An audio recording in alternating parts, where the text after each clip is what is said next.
Germany's entire defense is subsidized by the American taxpayer. There are thousands upon thousands of American troops in Germany today. Do you think that the American taxpayer is going to stand for that if you get thrown in jail in Germany for posting a mean tweet?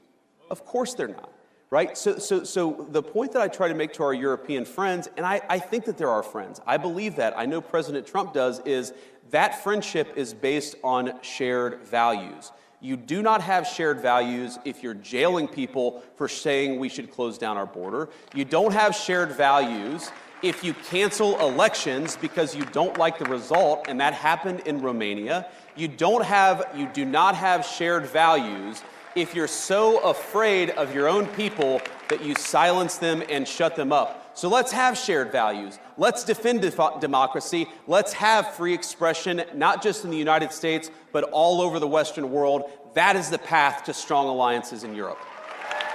This is my video update on this Friday afternoon, February the 21st, coming to you from Athens, Greece. Let's talk about some news, and let's start things off with an amazing post from U.S. Vice President J.D. Vance. He was commenting on X to a post made by Niall Ferguson, I believe is this guy's name.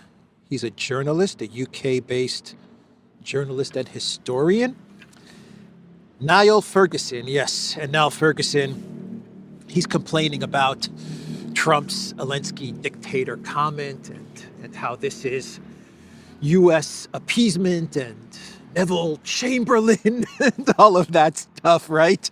And he brought up a quote from George Sr., George H.W. Bush, not the Junior Bush, but Poppy Bush, and how America was once strong and would never bow down to the evil forces of the Putin or whatever, man. Anyway, he was bringing up the whole Neville Chamberlain appeasement thing and quoting Poppy Bush. And let me just read you what Vance said with regards to this post from Ferguson. It's a little bit long, but I think it's worth it. I think it's worth reading out this Vance post. Vance said, "This is moralistic garbage, which is unfortunately the rhetorical currency of the globalists because they have nothing else to say. For 3 years, President Trump and I have made two simple arguments. First, the war wouldn't have started if President Trump was in office. Second, that neither Europe nor the Biden administration nor the Ukrainians had any pathway to victory. This was true 3 years ago. It was true 2 years ago. It was true last year, and it is true today. And for 3 years, the concerns of people who were obviously right were ignored. What is Niall's actual plan for Ukraine? Another aid package? Is he aware of the reality on the ground, of the numerical advantage of the Russians, of the depleted stock of the Europeans, or their even more depleted industrial base? Instead, he quotes from a book about George H.W. Bush from a different historical period and different conflict. That's another currency of these people, reliance on irrelevant history. Boom. Well said, Vance. President Trump is dealing with reality, which means dealing with facts. And here are some facts. Number one, while our Western European allies' security has benefited greatly from the generosity of the United States, they pursue domestic policies on immigration and censorship that offend the sensibilities of most Americans and defense policies that assume continued over-reliance.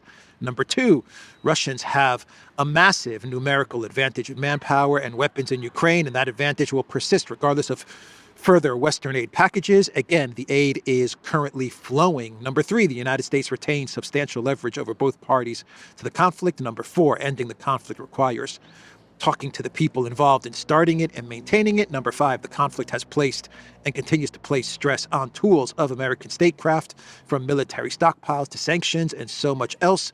We believe the continued conflict is bad for Russia, bad for Ukraine, and bad for Europe, but most importantly, it is bad for the United States. Given the above facts, we must pursue peace, and we must pursue it now. President Trump ran on this, he won on this, and he is right about this. It is lazy, ahistorical nonsense to attack as appeasement every acknowledgement that America's interests must account for the realities of the conflict. That interest, not moralisms or historical illiteracy, will guide President Trump's policy in the weeks to come, and thank God for that. A little bit long, but an amazing post from Vance, and he's spot on everything. Absolutely spot on everything. He reveals that Russia is winning, that Russia will win, that the collective West cannot keep up with Russia. They cannot keep up with Russia's industrial base, the amount of weapons that they are pursuing, and that the collective West has no plan for victory.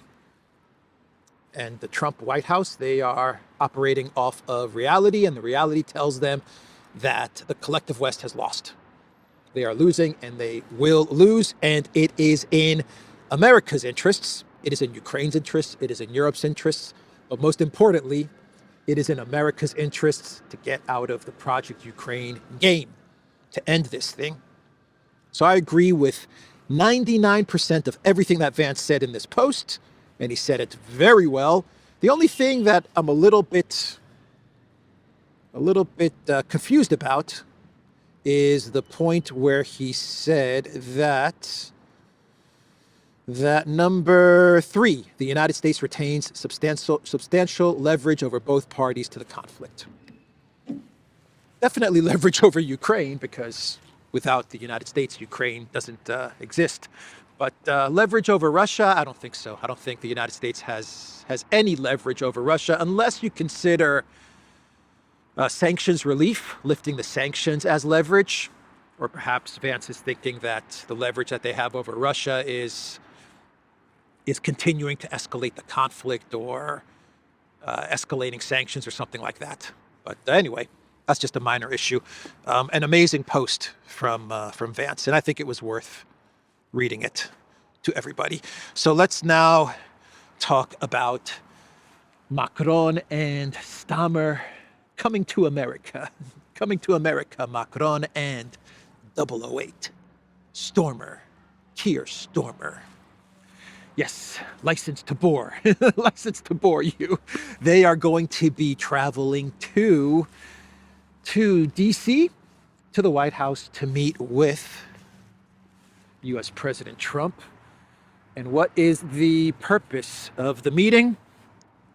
The purpose of the meeting, according to The Telegraph and according to Bloomberg, is for Macron and Keir Starmer to convince Trump to support their latest bonehead plan of sending troops to Ukraine. And it is branded no longer a peacekeeping mission. They've changed up the wording. It's not a peacekeeping mission. It is a reassurance force. So we're no longer talking about a peacekeeping force. The script writers have decided to call it a reassurance force. Reassurance. Interesting choice of words. So they're going to go to the United States and reassure Trump that their plan is good with a reassurance force. That's the plan. And we're talking about 30,000 European troops. We're talking about those troops being deployed in various cities. For example, Kryvyi Rog and Dnipropetrovsk. Those are the cities that are mentioned by these articles. And all they are asking of Donald J. Trump is that the United States provide support and security to these 30,000 troops that are going to be heading to Ukraine, British and European troops. That's all they want from Trump. Security and support. That's the plan, everybody. From Macron and Starmer. Now, Trump does not like Starmer, and Starmer does not like Trump. But Macron Macron does have a good relationship with Trump, which is something I've never been able to figure out. Why does Trump actually like Macron? I've never, ever been able to figure this out, but they do get along. This is true.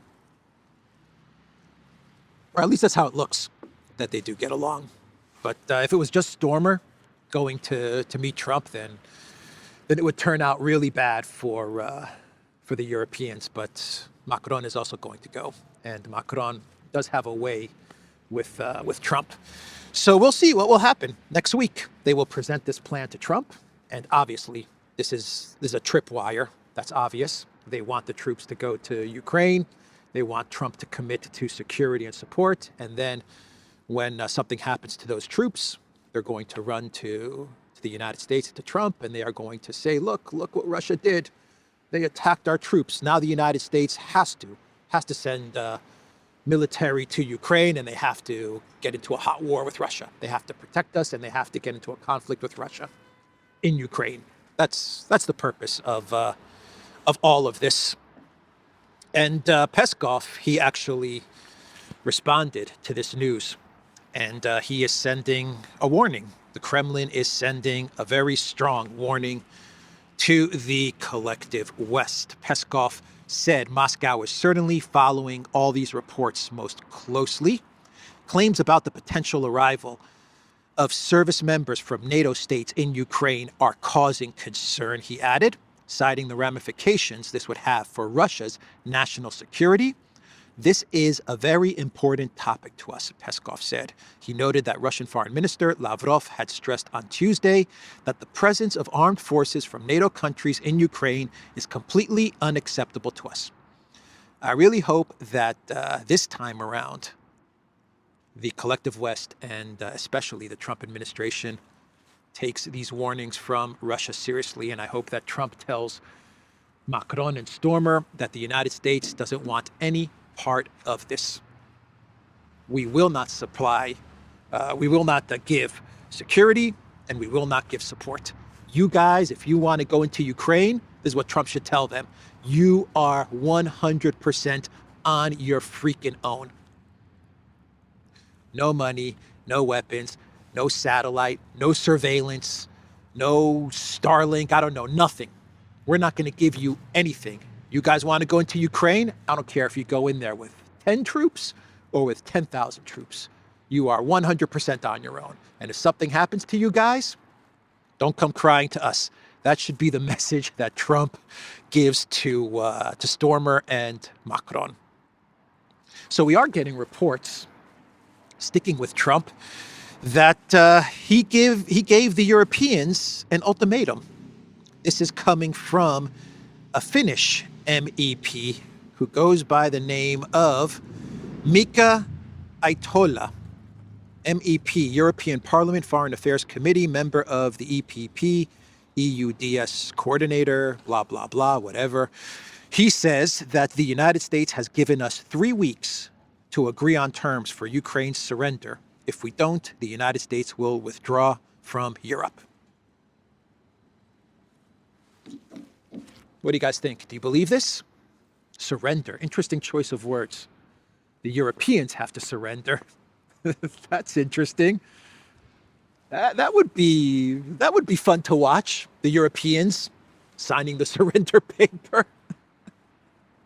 Trump standing over Ursula and saying, sign right there, your capitulation to Putin. Oh boy. I would pay to watch that. Anyway, this is a claim that's being made by this Finnish MEP. I don't know if this is true or not. But Rubio gave an interview the other day, and he was asked about Project Ukraine, and he was asked about the Green Goblin and the war of words between the Green Goblin and U.S. President Trump. And Rubio said that Trump is very upset with Elensky. And then Rubio said, you know what?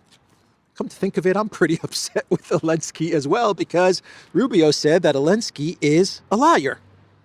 He said he is a liar and he is not telling the truth about the rare earth mineral deal.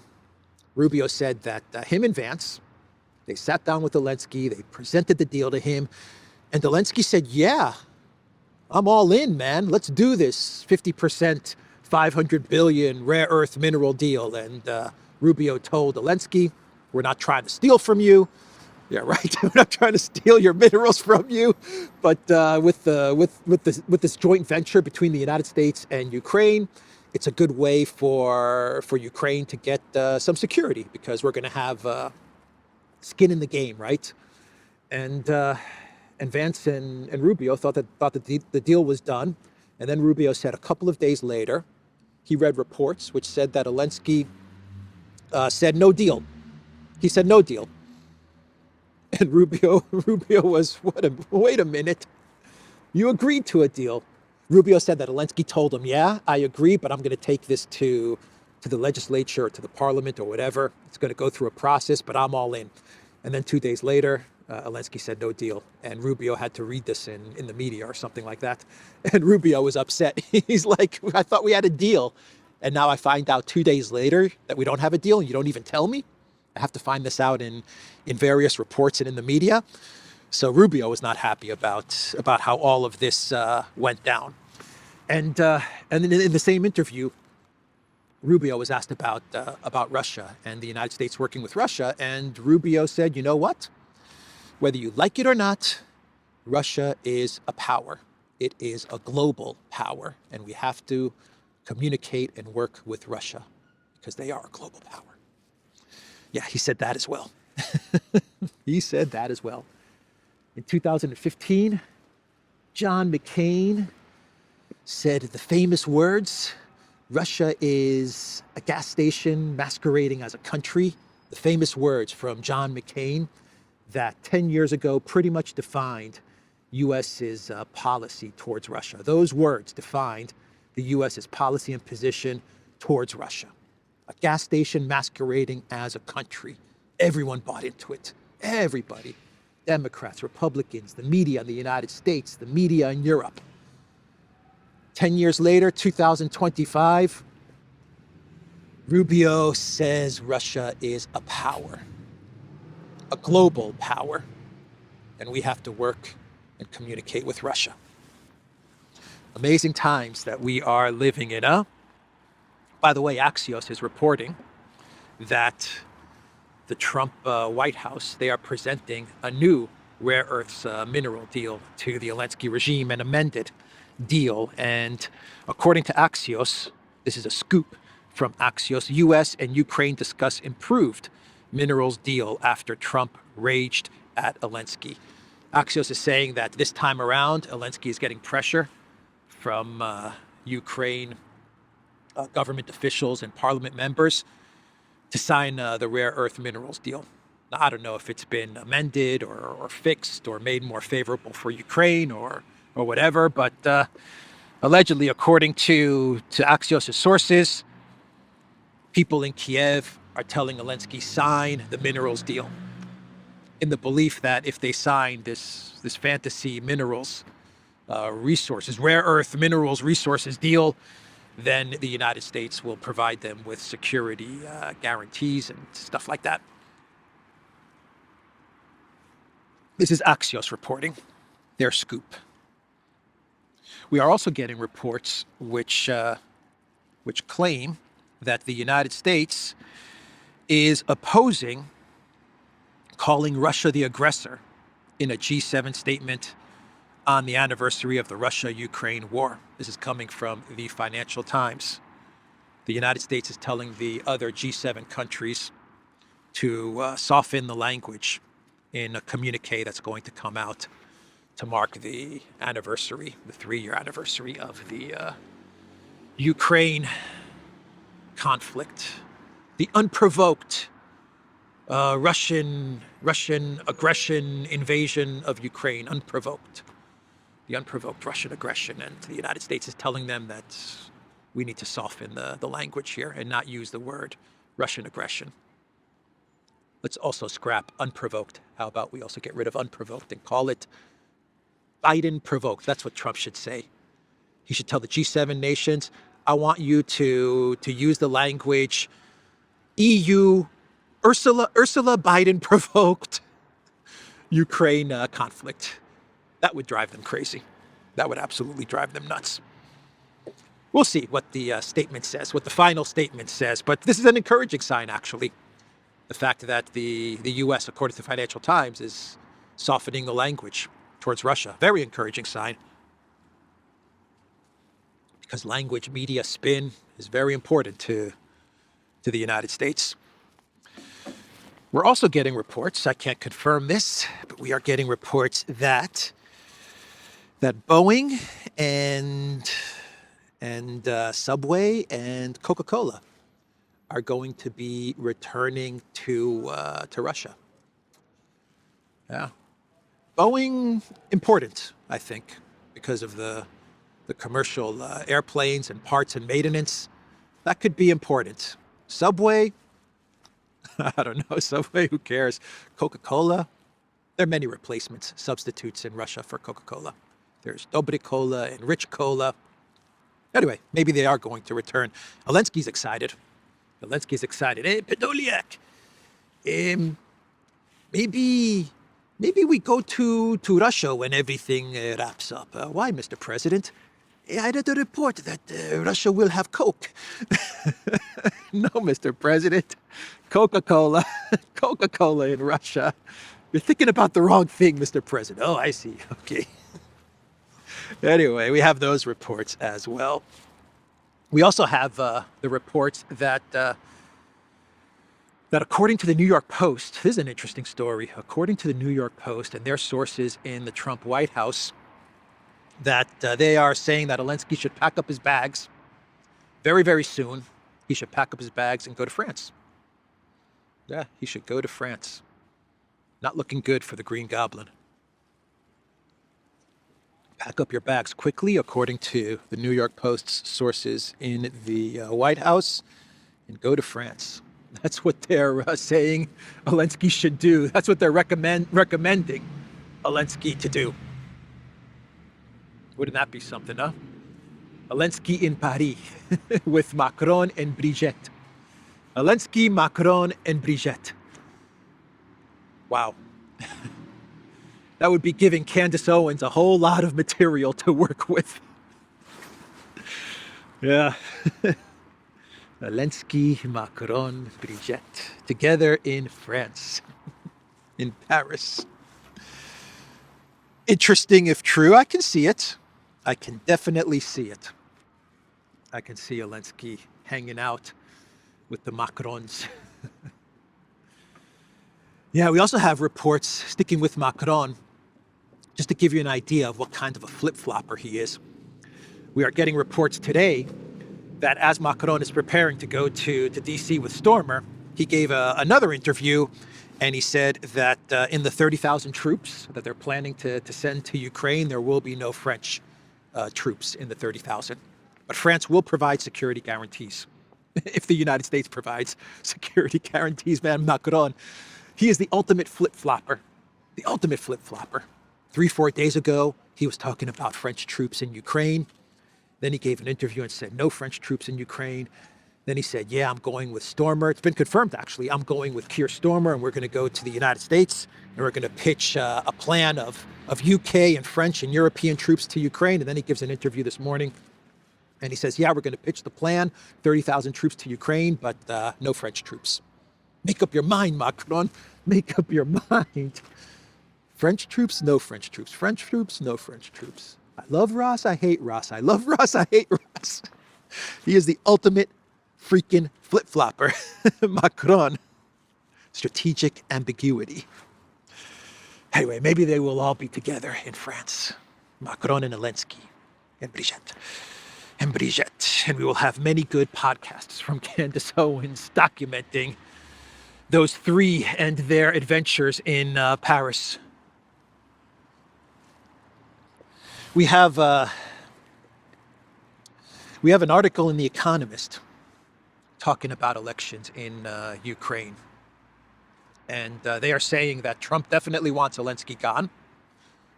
You know, no surprise there. Tell us something we don't know, neocon central economist. But The Economist, they are adding an interesting twist to the Elensky must go news. And they are saying that according to their internal polling, If elections were held today and it was between Elensky and Zaluzhny, then Zaluzhny would trounce Elensky in a presidential vote by something like 30 points. Like he would destroy Elensky in an election, which is true, actually. If there was an election between Zaluzhny and Elensky, yeah, Zaluzhny would absolutely win. You know, Zaluzhny, the man that the BBC and the Washington Post claim, this is what they claim, that he was the mastermind behind the Nord Stream sabotage. Zaluzhny refutes these claims, he denies these claims, but that is what they are saying. It was Zaluzhny who concocted the whole Nord Stream thing, and then he contracted the Andromeda and Gilligan and Skipper and all of these people to blow up Nord Stream. But Zaluzhny, who the story goes was dismissed or fired or voluntarily quit as commander of the Ukraine military, and then he was assigned ambassador to the UK. It was Reznikov who was assigned ambassador to the UK, and then Zaluzhny was assigned ambassador to the UK. And no one even knows what happened to Reznikov. And there was a scandal about 2 years ago with some $400 million that was funneled through the Ukraine Ministry of Defense for food supplies and over-invoicing. And Reznikov was fired or quit, and then they sent him to be ambassador to the UK. No one even talks about this anymore. So Elon Musk and Doge, you should really look into the 400 million in over-invoiced food to the Ukraine military and where Reznikov went, because he was ambassador to the UK and then Zaluzhny became ambassador to the UK. I don't know, but that's the story. That is the story, and that is what The Economist is saying. So let's get a vote. This is what the neocon economist is saying. Let's get a vote going. We understand that Elensky's out. We understand this, but let's get Zaluzhny in.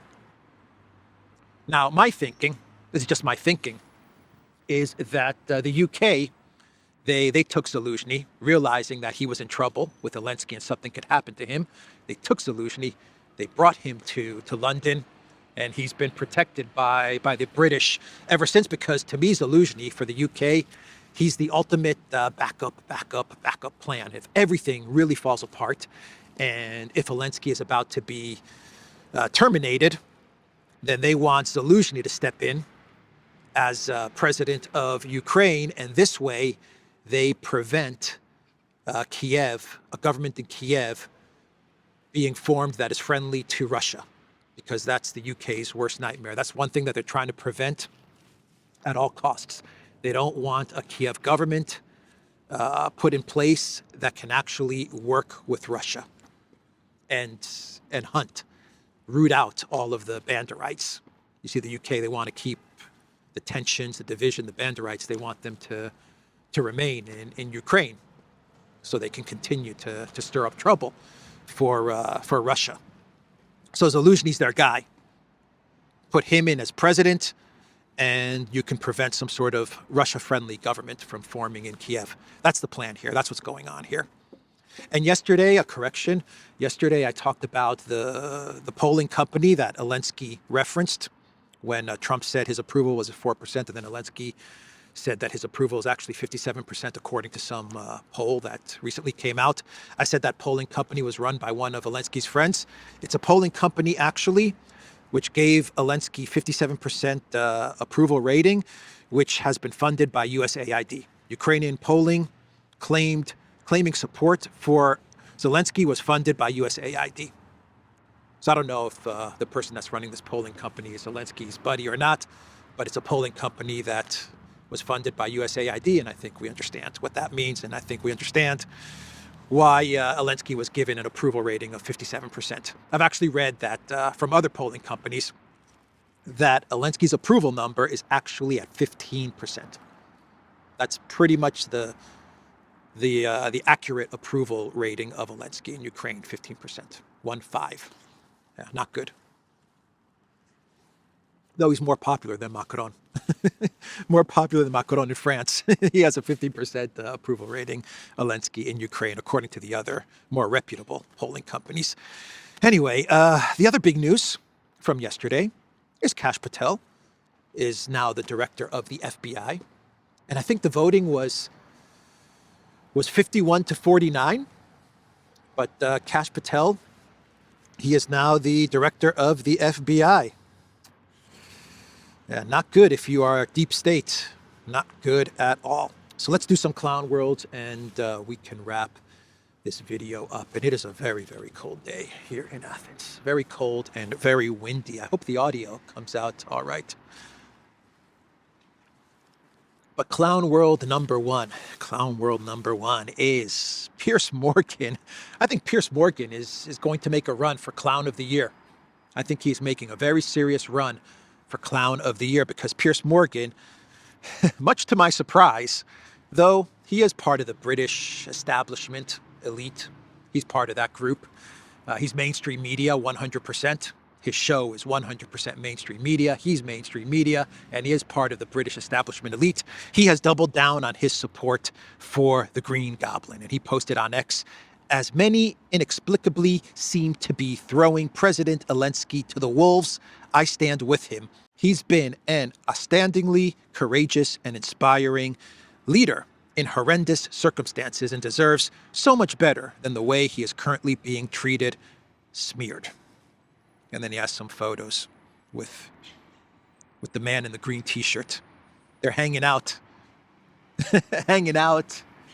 talking shop, walking around the streets of Kiev, talking it up. Elensky and Piers. Piers Morgan, you my friend. You good friend, Piers. Yeah, Piers Morgan, man. He is on the wrong side of everything. He's like Keir Starmer. You know you are on the right side of history when you oppose Piers Morgan or Keir Starmer. That's how you know that you have made the right decision, at least when it comes to politics and geopolitics. If you're the opposite of Piers Morgan and the opposite of Keir Starmer, then you're on the right side. Piers Morgan, man. Piers, stick to the royal family and stick to gossip. Don't get involved in politics and geopolitics, man, because you are wrong about everything, man, about everything. It's amazing. Even now, given everything that's going on with the Green Goblin, given everything we know, the audits could be coming. Man, those audits, I can't wait for audits, Ukraine audits. But everything that we know, you're still siding with the Green Goblin. Unbelievable. Unbelievable. You're a good friend, Piers. You're a good friend. He's a good friend, Podolyak, that Piers Morgan. Maybe we go to Paris together, all of us. Me, Podolyak, and Piers. Anyway, one more clown world. Javier Milei at the CPAC. And Musk was there, and Musk was sitting down in an interview for CPAC. And the conservative event that takes place in the United States. And Javier Milei came out and he brought Elon Musk a chainsaw. A chainsaw because they're going to cut all of the corruption and all of the spending. So he Milei brought Musk a chainsaw. Milei, man, talk about using a chainsaw to get so much power. He's really gotten a lot of mileage from that chainsaw stunt. I mean, it's taken him all the way to CPAC with Elon Musk and being president of Argentina, a chainsaw. You see what gimmicks can do? A simple gimmick, just taking out a chainsaw and pretending that you're going to cut all the waste has propelled Milei to become a conservative superstar hanging out with Elon Musk. Milei is milking the chainsaw. He is milking the chainsaw. He's got dolls with him carrying the chainsaw, action figures. Jeez, man. Jeez, the crazy part is that, and I have not been following this story, though I really do want to read about this and kind of follow what's going on because I'm interested in this stuff. From what I understand, there was some big crypto rug pull, a big scam that happened in Argentina with a token, a coin that was connected to Milei or to his sister or something like that. And everyone lost their money. Big time rug pull that happened with this token. And I haven't been keeping up with this, but I really want to start following this story, at least try to see what's going on. Wow, Milei is based and cool. He gave Elon a chainsaw. We can forget about the rug pull now. quite a few people lost to the plot. Yeah, exactly. I agree with that post.